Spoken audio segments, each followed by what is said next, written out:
And we're on the air at Suzilla. Hey, it's Suzilla. I'm Susie. That's Matt. Hey. You are at Wenatchee Insurance. This is Suzilla. We're going to talk stuff today. Yeah, and there was an old quote that's been kicking around. I don't know who said it. It ran across my feed a couple months ago. Mm-hmm. And that was, all business is political. Okay. Okay, go on. And I keep thinking about that, you know. Because we had a conversation with somebody about that yesterday. We did. Unrelated to that particular meme, but it applies. It really does apply. We actually have a politician coming in today to learn about health insurance. Right, because that's really what we do. And to be fair, what we do as insurance really is very politically tied in. Oh, yeah. Health insurance is significantly impacted by the government, and property insurance is heavily regulated. Actually, both plans are both heavily regulated by at least the state and federal laws. It's massive. Anyone who says that insurance should be deregulated is an idiot.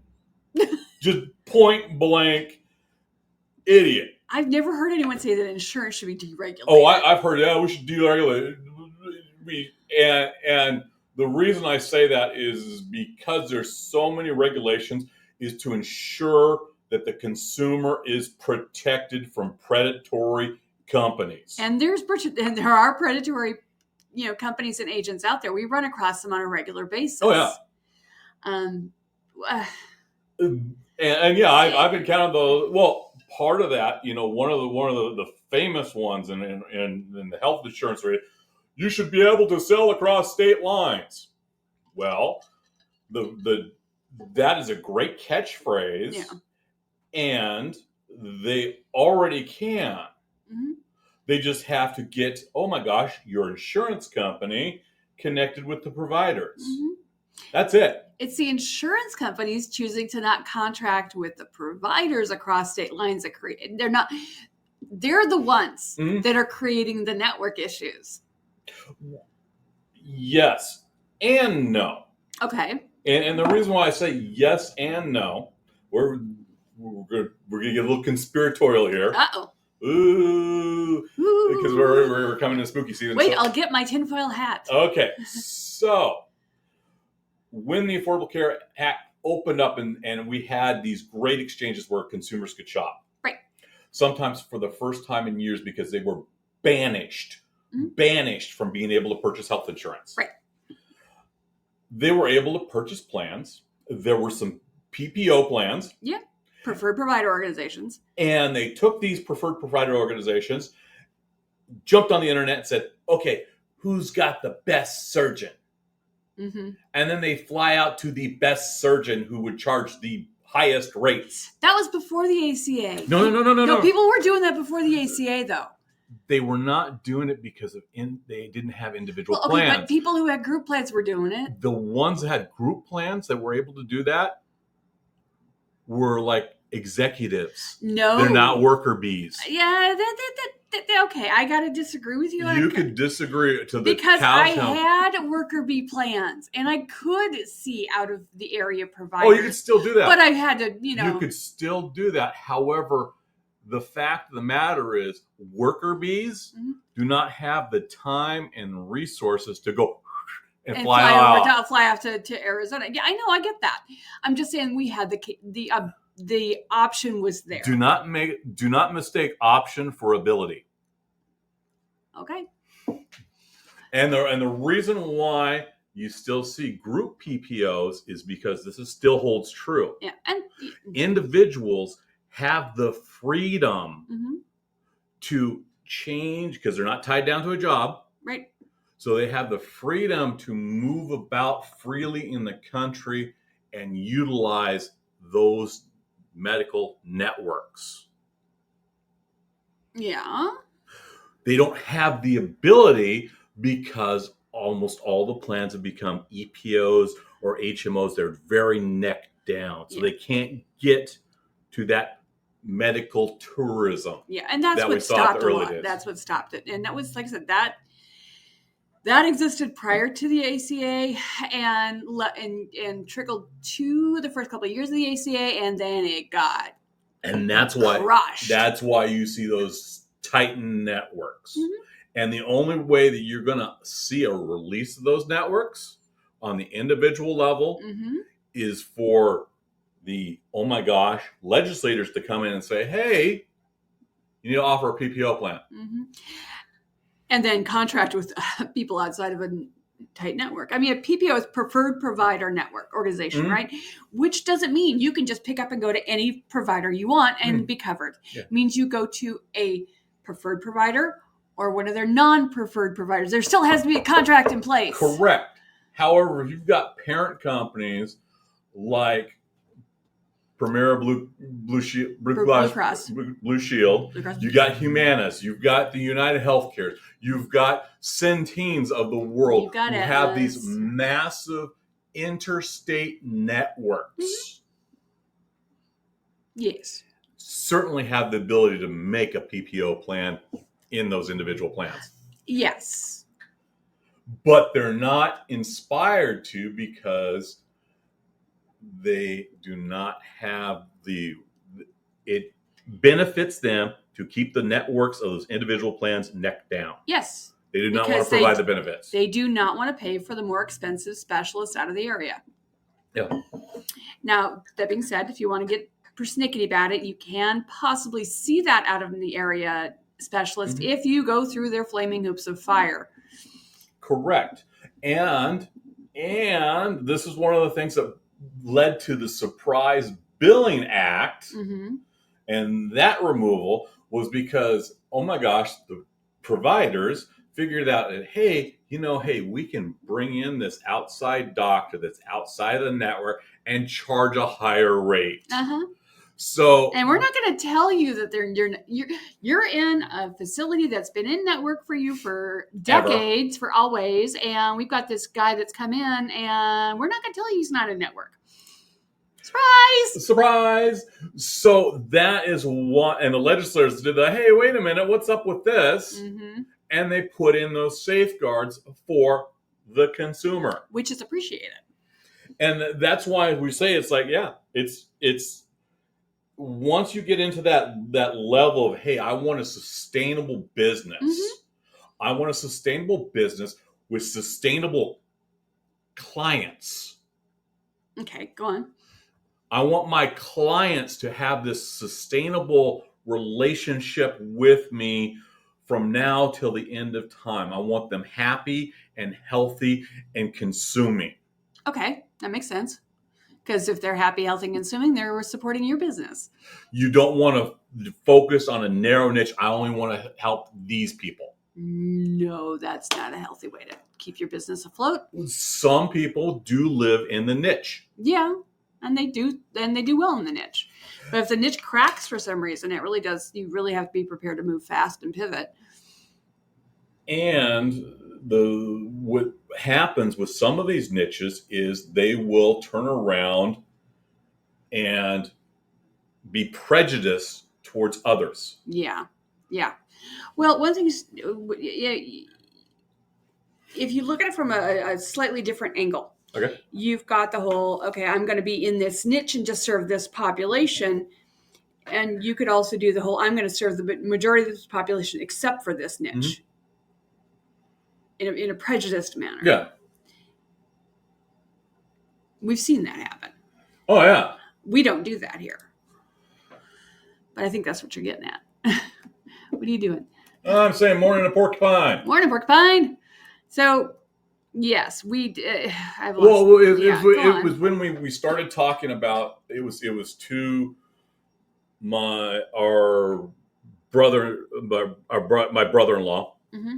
And we were talking about, hey, the Affordable Care Act says, hey, you got to treat everyone mm-hmm. equally, regardless of gender, regardless of sexual orientation.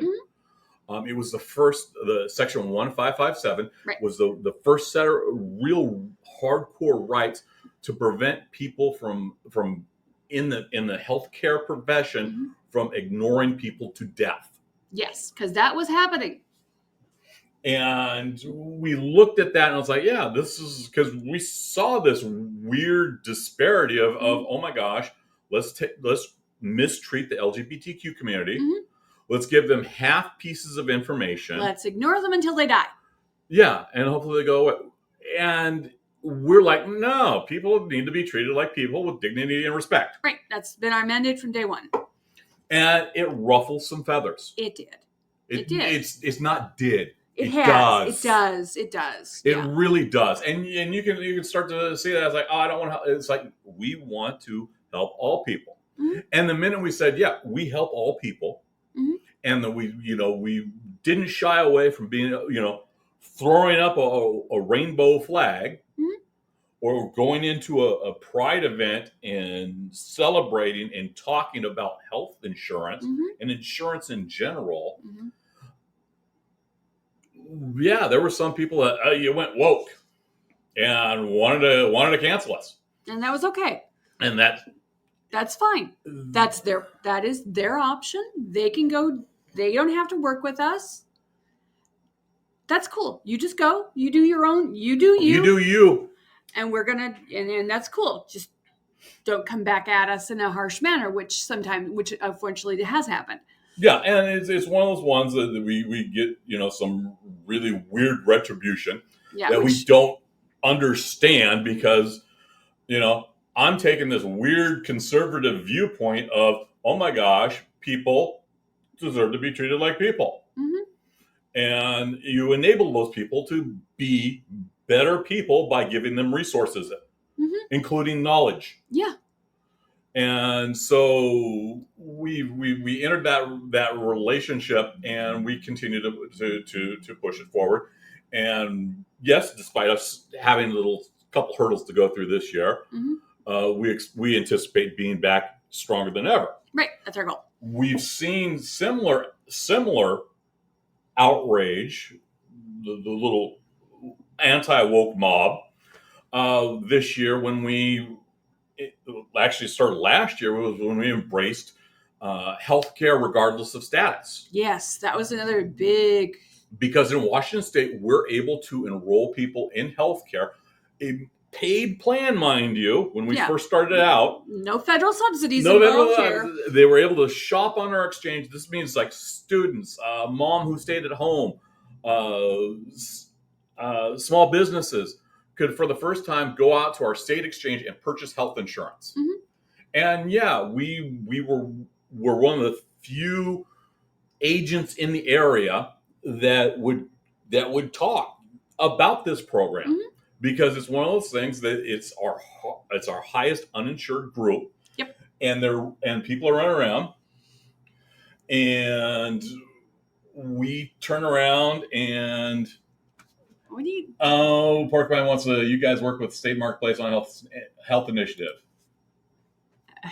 Okay, so we turned around and we embraced everybody, and we let everyone know, hey, we will help you regardless of any status, regardless of your, Well, we did that initially because we knew what plans we could use an I-10 with. Well, exactly. And when we very, very first started this whole rigmarole, we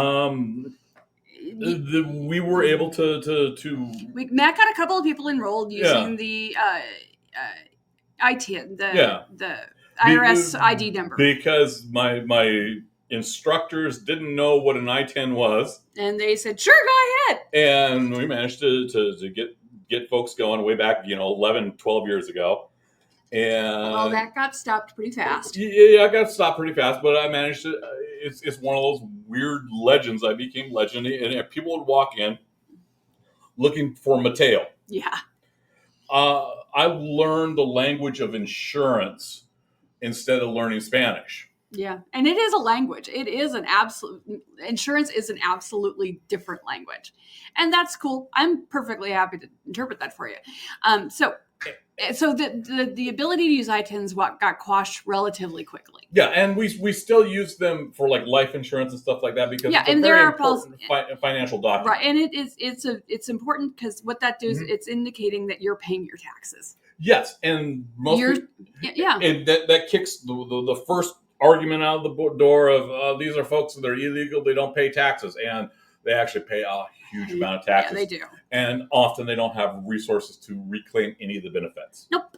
So if you've got an ITIN, you are supporting you're a tax-paying resident. Yeah, so we embraced this, and we talked about it to different groups all last year, and we actually received a couple death threats over it. Yeah, well, now last year... And we even lost partners probably because of that. Yeah, no, now last year, Washington State started a new policy where you could enroll in a health insurance plan without federal subsidies in Washington State, regardless of your immigration status. Yeah. And we've been looking for that for a long time. Yeah, since the beginning. Since the beginning. And what this did is it replaced that whole, it filled that little ITIN gap that they pulled away. So if you happen to be a dreamer, or if you're, your Aunt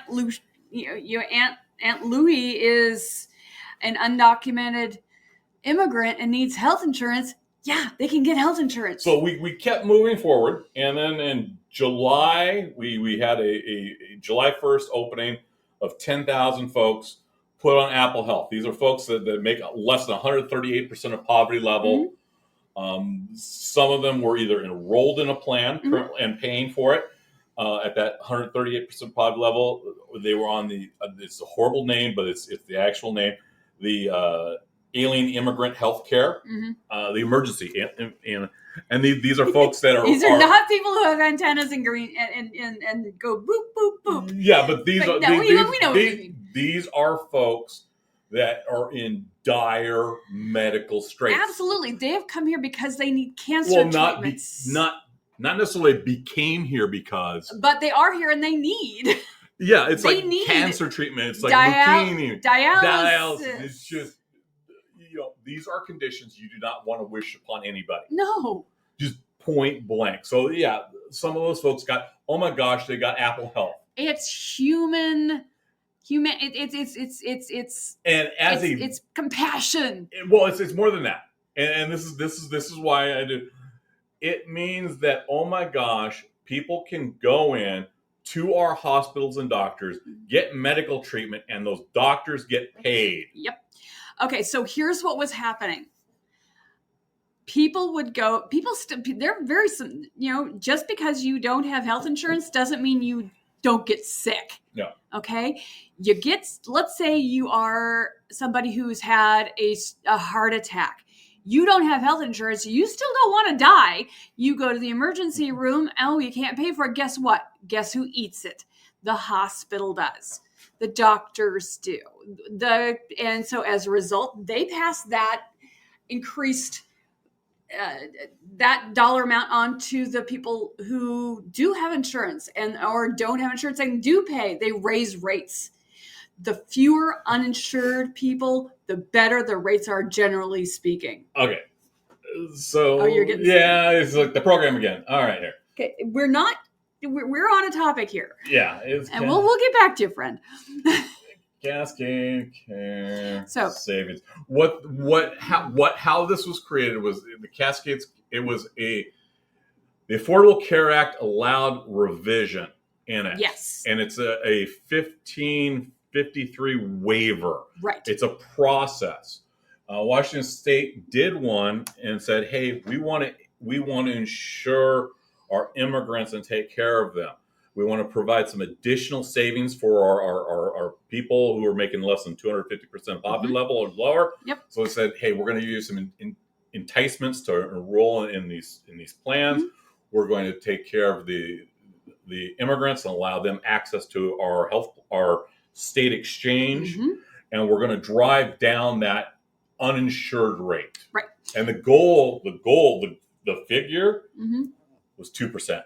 To reduce the uninsured rate by 2%? They want to reduce the uninsured rate to 2%. That's the goal. That's impressive. I wonder how close they've gotten. It's hard to say because I know the uninsured rate is one of those floating weird numbers. It does. It varies depending on people moving in and out of the state. It varies depending on, people sometimes are uninsured because they've lost jobs and they haven't gotten new insurance yet.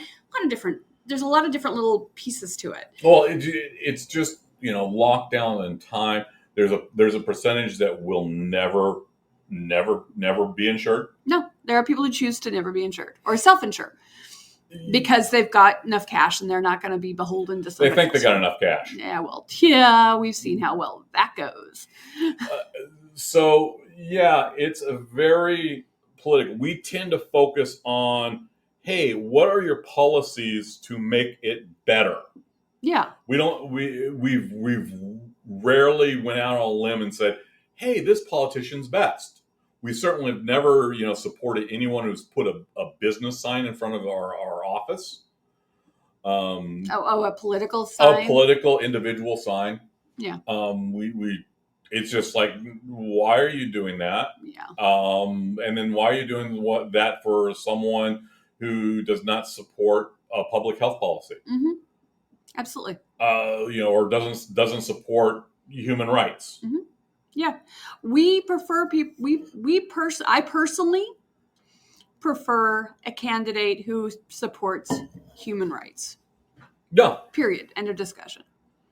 And we've gotten pushback for more than once on the rainbow flag is gay rights and it's political. It's political, and it's like, no, it's not. It's human rights.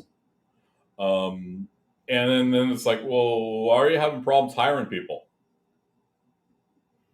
Or is it because you're a jerk to a subset? Yeah.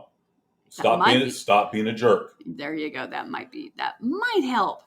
It's that kind of narrow-minded bigotry that kills businesses. Mm-hmm. The whole during COVID, the public health crisis. Yeah.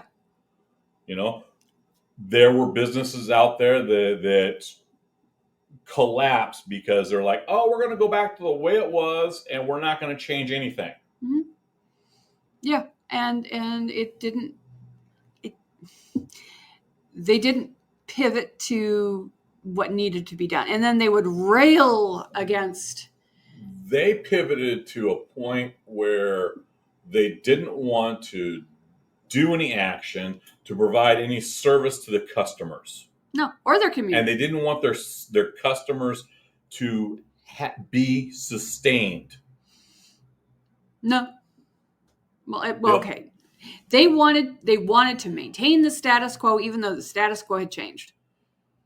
Yeah. Yeah. You can't be stagnant like that. You can't say, I don't like what you're doing. I'm not gonna make any changes and expect things to be okay. Sometimes you gotta roll with the flow, as it were. Yeah. And it was some really weird positions. Yeah. And that is okay. So going back to COVID, this is where it was a really. I've said this a couple of times. This was a public health crisis that became politicized. Yeah. It should not have.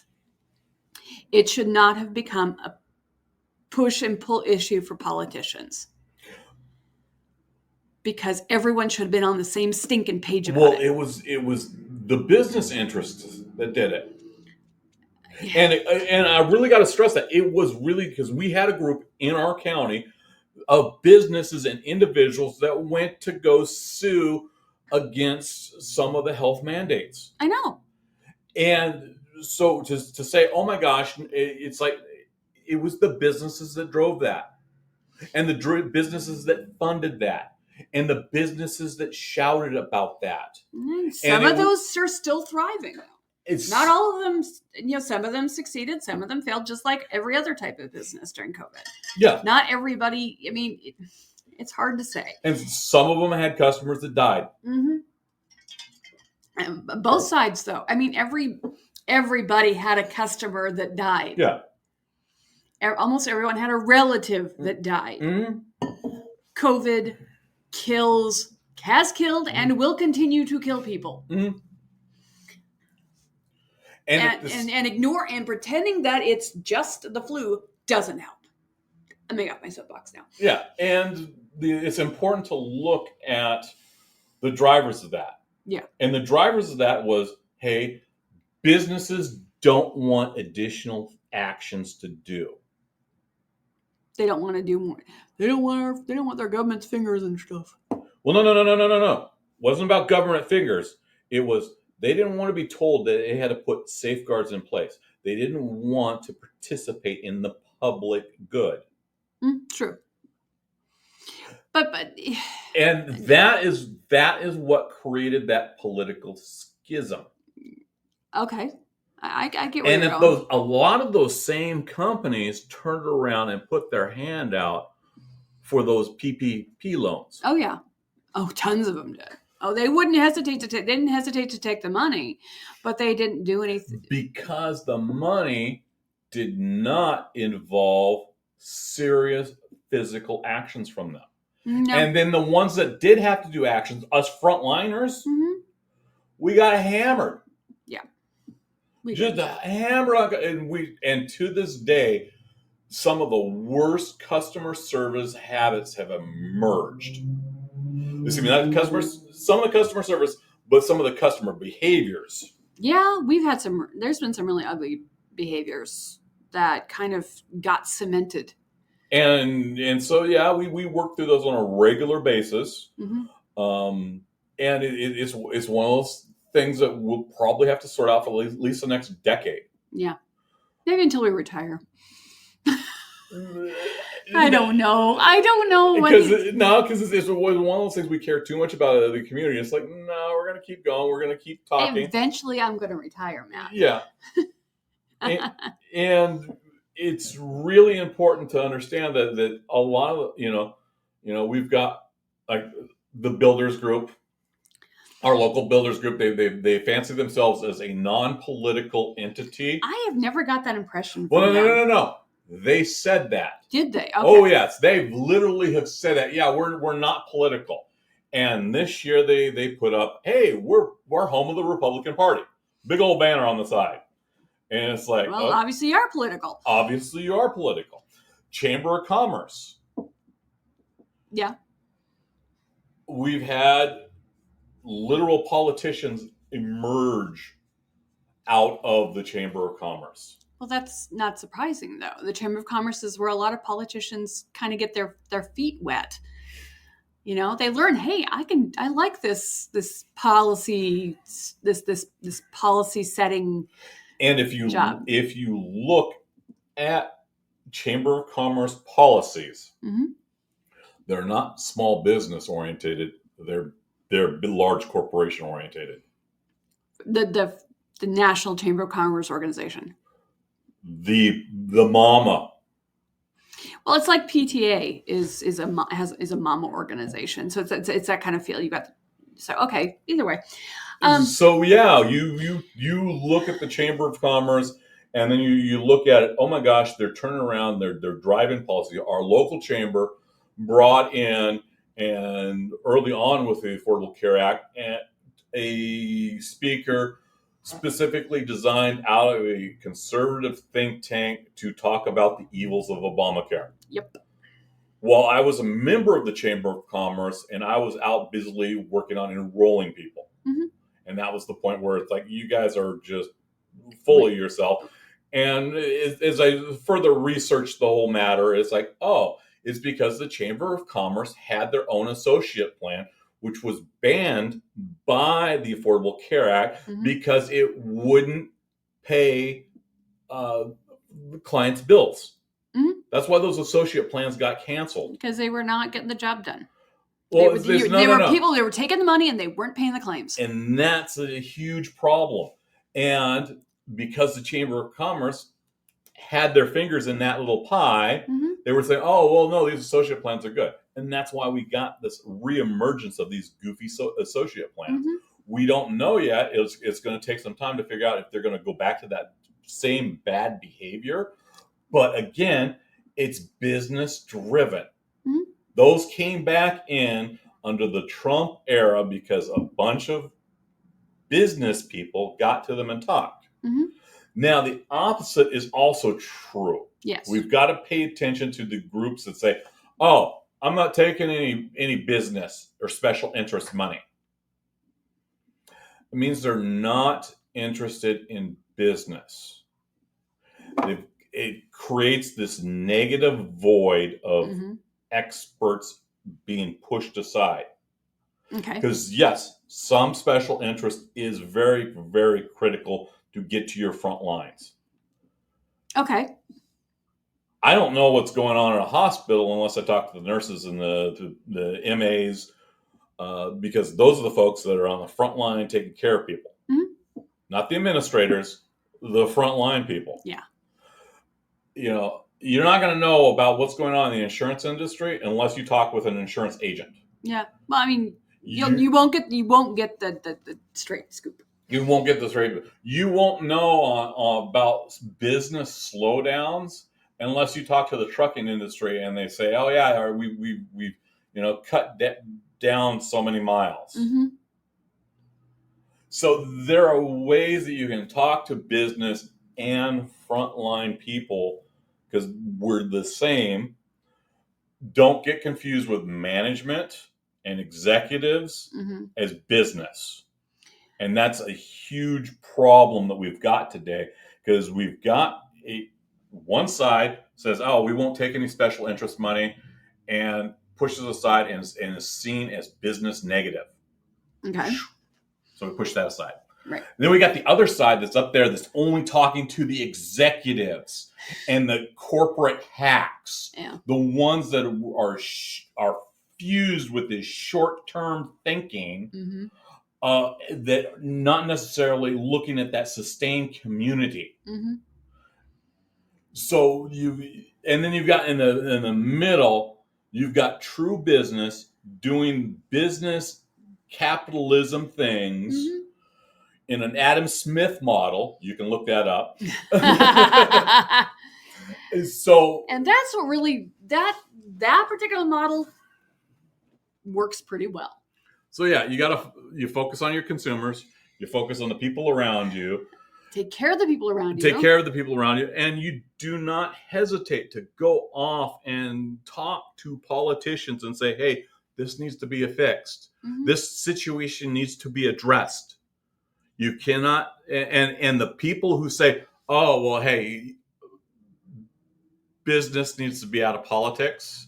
We don't do anything," is usually because they want to go back to those smoke-filled dark rooms and make these background side deals that you see in those cheesy black and white movies.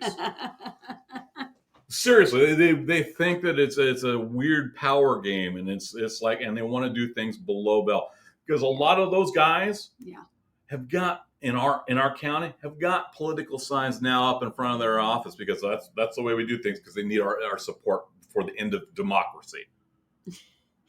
That's a good place to stop. So hey, have a good day. Do not be afraid to look at business as a political entity. All right, we're out here. Bye. Bye.